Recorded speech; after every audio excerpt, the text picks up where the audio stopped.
नमस्ते मित्रों, अपने बात कर रहे थे पशु परिचय पार्ट बी। और आज की क्लास रहेगी मित्रों दही से संबंधित। और दही की जो क्लास है वो एक ही क्लास में अपने क्या कर देंगे, इसको समाप्त कर देंगे। और अपनी क्लास है आज की 9। 8 क्लास कंप्लीट कर चुके हैं। अगर मित्रों आपको वीडियो अच्छी लगे तो वीडियो को अधिक से अधिक लाइक करें और YouTube चैनल को सब्सक्राइब करें और साथ में अपने भाई बंधुओं के साथ वीडियो को अधिक से अधिक शेयर करें। तो शुरुआत करते हैं आज की अपनी क्लास दही। देखिए मित्रों, दही की अगर हम बात करें तो दही है, ये ध्यान रखना बहुत ही अच्छा है टॉपिक है दही। यहाँ से ध्यान रखना यह एक क्या है, किण्वित दुग्ध पदार्थ है। यह परीक्षा में पूछा जाता है तो वेरी वेरी इंपॉर्टेंट है, ध्यान रखना। दही क्या है, एक किण्वित दुग्ध पदार्थ है। तो प्रश्न पूछा जा सकता है कि दही क्या है, तो दही एक क्या है, किण्वित दुग्ध पदार्थ है। नेक्स्ट है वेरी वेरी इंपॉर्टेंट, यहाँ से आपको ध्यान रखना है कि दूध को उबालकर कितने डिग्री सेल्सियस तापमान पर, 21 डिग्री सेल्सियस तापमान पर, दूध को 21 डिग्री सेल्सियस तापमान पर उबालकर वैज्ञानिक विधि से तैयार किया गया जामन डालते हैं। जामन बोल सकते हैं या इसे अपने कह सकते हैं स्टार्टर। क्या कह सकते हैं, स्टार्टर। यह ध्यान रखना। या फिर इसे हम क्या कह सकते हैं, जामन को कह सकते हैं लैक्टिक अम्ल जीवाणु। क्या कह सकते हैं, लैक्टिक अम्ल जीवाणु। तो जामन या फिर लैक्टिक अम्ल या फिर जीवाणु, या इसे क्या कहते हैं, स्टार्टर। ये ध्यान रखना। तो दूध को कितने डिग्री सेल्सियस तापमान पर उबाल पर वैज्ञानिक विधि से तैयार किया गया जामन या स्टार्टर या लैक्टिक अम्ल जीवाणु डालते हैं तो उसे हम क्या कहते हैं, दही कहते हैं। तो ध्यान रखना कितने डिग्री सेल्सियस तापमान पर है, तो 21 डिग्री सेल्सियस तापमान पर क्या करते हैं, गर्म करते हैं। उसके बाद में दूध को ठंडा किया जाता है। उसके बाद वैज्ञानिक विधि से तैयार किया गया जामन की मात्रा या फिर आपने स्टार्टर कह सकते हैं या लैक्टिक अम्ल जीवाणु डालते हैं इसमें। दही बनाने में कितना समय लगता है, तो ये ध्यान रखना वेरी वेरी इंपॉर्टेंट है। दही बनाने में कितना समय लगता है, गर्मियों में अगर हम बात करें तो 8 से 10 घंटे में दही है वो बनकर तैयार हो जाता है। जबकि सर्दियों में अगर हम बात करें तो 10 से 14 घंटे समय लगता है। दही बनने में कितना समय लगता है, सर्दियों में 12 से 14 घंटे। और गर्मियों में कितना समय लगता है दूध से दही बनने में, 8 से 10 घंटे।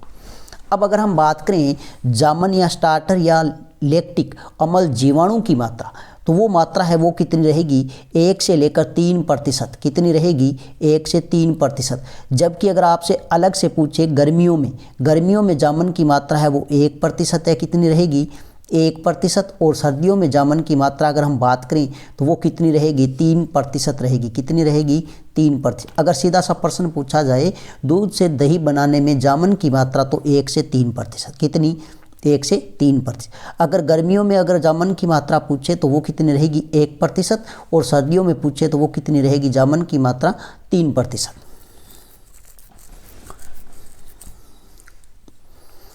यह आगे स्टार्टर की अगर हम बात करें तो स्टार्टर, ये भी ध्यान रख लेना, स्टार्टर क्या होता है, तो ये ध्यान रखना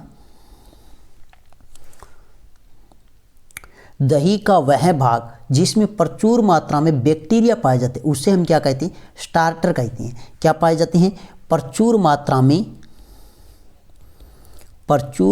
में बैक्टीरिया।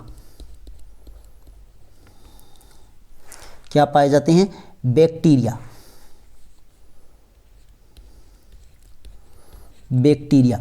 पाए जाते हैं, उसे हम क्या कहते हैं, स्टार्टर कहते हैं। अब जो उपयुक्त जीवाणु हैं, दही बनाने के लिए जो उपयुक्त जीवाणु हैं, ये वेरी वेरी इंपॉर्टेंट है। यहाँ से प्रश्न पूछा जाता है, ये ध्यान रखना। दही बनाने के लिए उपयुक्त जीवाणु, तो एक है हमारे पास में स्ट्रेप्टोकोकस लैक्टोज, ये क्या है, जीवाणु है। एक जीवाणु है लैक्टोबैसिलस एसिडोफिलस जीवाणु। इसके बाद में है लैक्टोबैसिलस बुल्गेरिस जीवाणु। और एक आता है मीठे दही के लिए उपयुक्त जीवाणु या जिम्मेदार जीवाणु, तो वो कौन सा है, तो वो बैसिलस सबटिलिस। मीठा दही होता सब खाते हैं, ऐसे ध्यान रखना।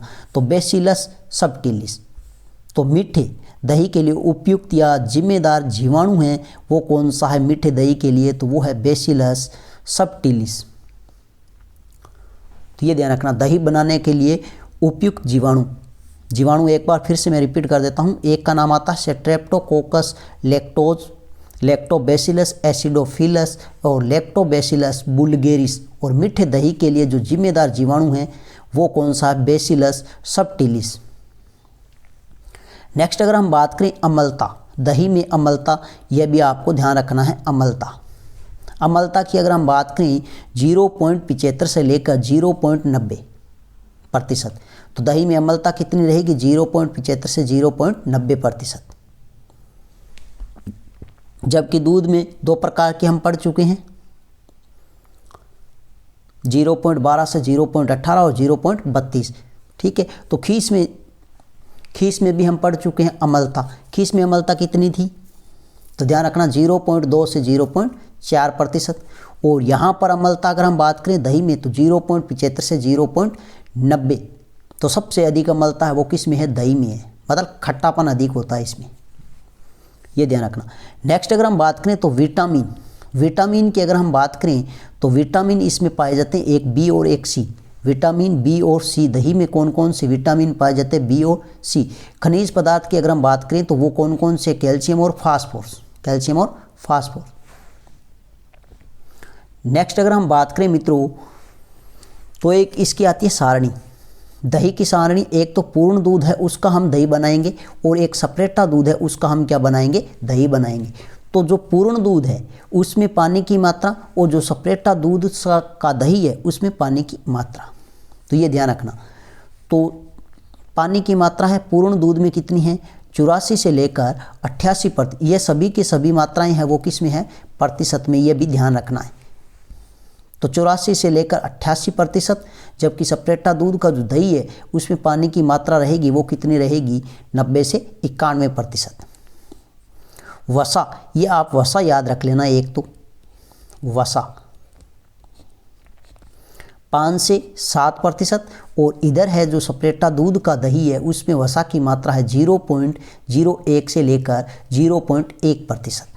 प्रोटीन की अगर हम बात करें 3.2 से 3.5। जबकि इधर अगर आप बात करें प्रोटीन की तो 3.4 से 3.6%। लैक्टोज की अगर हम बात करें पूर्ण दूध का दही है उसमें लैक्टोज की मात्रा है 4.4 से लेकर 4.9%। जबकि सपरेटा दूध का दही है उसमें लैक्टोज की मात्रा है वो 4.6 से लेकर 5%।